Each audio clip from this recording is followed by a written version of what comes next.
El fútbol es ese deporte maravilloso donde un señor puede asegurar que hizo la jugada más increíble del siglo y nosotros tenemos que creerle porque, casualidades de la vida, ese día el cámara se había ido a comprar un bocadillo de mortadela.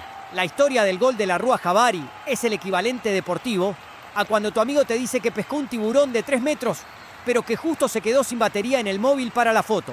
Estamos ante el gol de placa más famoso del mundo, una obra maestra de la que no existe ni un solo frame real, lo cual es técnicamente brillante si lo piensas bien, porque un gol que no se ve es un gol que puede crecer en la imaginación de la gente hasta que Pelé, en lugar de regatear defensores, acabe flotando sobre el césped y lanzando rayos láser por los ojos. Lo fascinante de esta leyenda es que el propio Rey aseguraba con una sonrisa de oreja a oreja que aquel fue su mejor tanto, superando incluso a los que marcó en finales de mundiales. Con medio planeta mirando, lo que nos deja a todos con una cara de envidia tecnológica difícil de disimular. La ironía es tan grande que duele.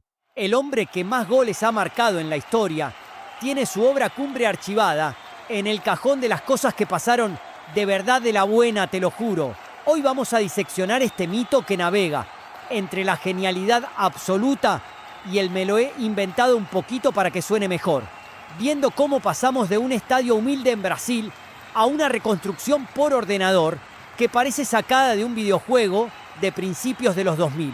Porque si la realidad no te da las imágenes que quieres, siempre puedes contratar a un animador para que las fabrique y así todos dormimos más tranquilos pensando que el fútbol era mucho más mágico cuando las cámaras fallaban por combustión espontánea. Prepárense para un viaje al pasado donde la memoria es el único bar disponible y donde los sombreritos se reparten como si fueran caramelos en una cabalgata. Todo bajo la atenta mirada de unos aficionados que, según cuentan, aplaudieron tanto que casi se quedan sin manos.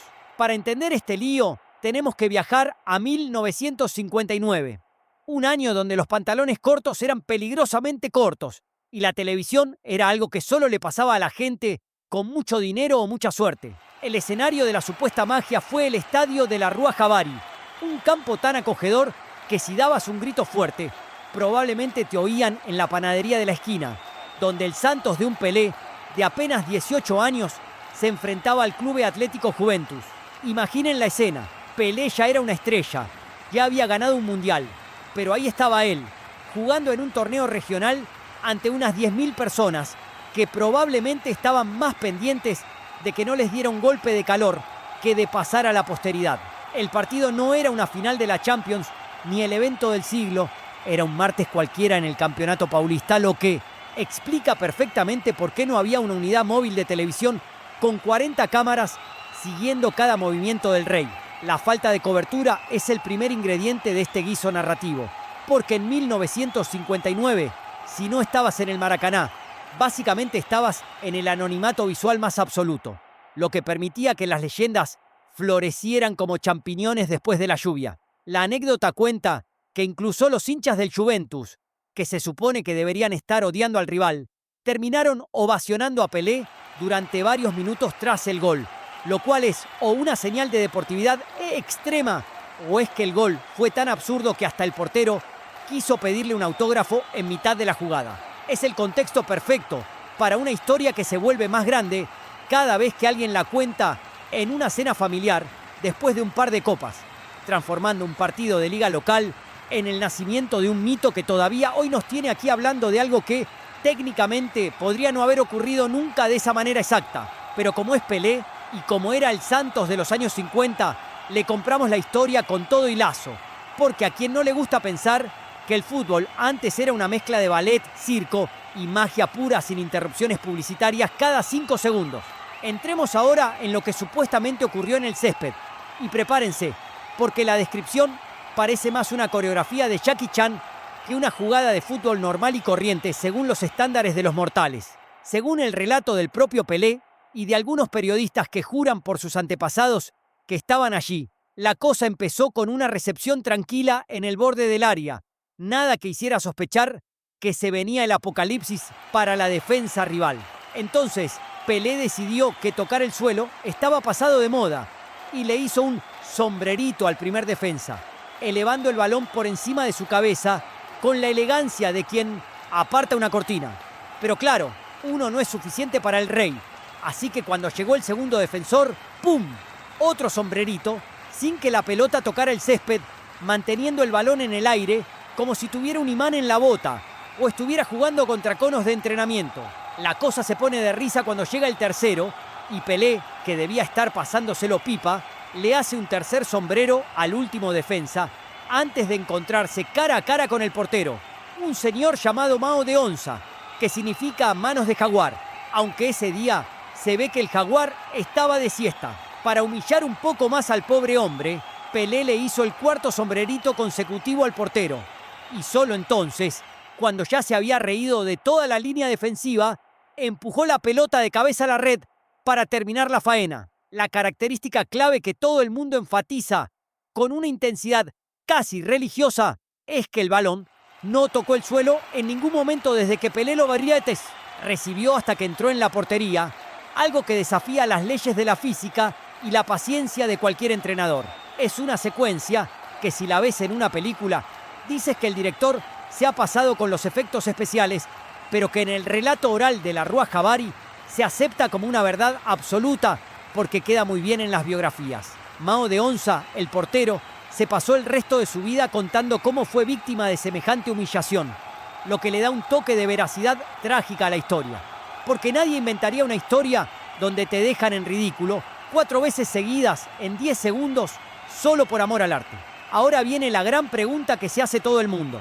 ¿Cómo es posible que el mejor gol de la historia del fútbol no esté en ningún archivo si ya existía el cine y la televisión? La explicación oficial es una mezcla de mala suerte y desgracias tecnológicas, que parece escrita por un guionista de comedias de enredos, para justificar por qué no hay pruebas del delito. Primero, como ya hemos dicho, en 1959 las cámaras de televisión no iban a los estadios pequeños, a menos que hubiera una boda real o se acabara el mundo. Así que la falta de grabación original es razonable dentro de la precariedad de la época. Sin embargo, la leyenda añade un giro dramático digno de una telenovela. Se dice que hubo una única grabación de una estación local llamada TV Record, que sí captó el momento, pero que años después las cintas se perdieron en un incendio sospechosamente oportuno. Es la excusa perfecta. El mi perro se comió los deberes de la historia del deporte, porque ante un incendio no hay argumento que valga. Solo queda el lamento de lo que pudo haber sido y nunca será. La falta de cámaras ha permitido que el gol de la Rúa Jabari viva en un limbo donde la realidad y la ficción se dan la mano para crear un relato que no necesita píxeles para ser real en el corazón de los aficionados brasileños. Es irónico que hoy en día tengamos grabaciones de una persona comiéndose un bocadillo en un parque desde 15 ángulos distintos, pero que el gol más bello de la carrera de Pelé se perdiera porque alguien no puso un extintor a tiempo en un almacén de cintas. Esta ausencia de imágenes ha hecho que el gol sea eterno, porque una grabación vieja en blanco y negro y con grano probablemente no le haría justicia a la jugada sobrehumana que todos imaginamos en nuestras cabezas. Quizás el incendio fue un acto de misericordia del destino para que el mito pudiera seguir creciendo sin la molesta interferencia de la cruda realidad visual, permitiéndonos creer que Pelé era capaz de hacer cosas que hoy solo se ven en las animaciones de alta fidelidad. Al final, la falta de pruebas es lo que hace que la historia sea tan sabrosa de contar, porque nos permite ser escépticos y románticos al mismo tiempo, mientras buscamos en vano ese video inexistente en las profundidades de Internet. Pero, como vivimos en el siglo de la tecnología y no podemos quedarnos con la duda, a alguien se le ocurrió la brillante idea de que si el video no existe, pues se fabrica, y aquí no ha pasado nada. Para el documental Pelé Eterno, se decidió que el mundo necesitaba ver el gol sí o sí. Así que llamaron a unos expertos en CGI para que reconstruyeran la jugada basándose únicamente en las descripciones de Pelé y de los testigos que todavía recordaban algo. El resultado es una recreación digital que parece un híbrido entre un simulador de fútbol y un sueño febril de un fanático de los sombreritos, donde un Pelé poligonal hace malabares con la pelota, mientras los defensas se quedan quietos como si estuvieran procesando un error de software. Aunque la recreación es totalmente artificial, el video se ha vuelto tan famoso en plataformas como YouTube, que mucha gente joven cree que es una grabación real restaurada, lo que demuestra que si repites una historia suficientes veces y le pones efectos visuales, la gente se lo acaba tragando todo. Es el mito cobrando vida a través de los procesadores de una tarjeta gráfica, transformando una descripción oral en una experiencia visual que, aunque huele a falso desde lejos, nos da ese chute de dopamina que necesitamos para cerrar el capítulo.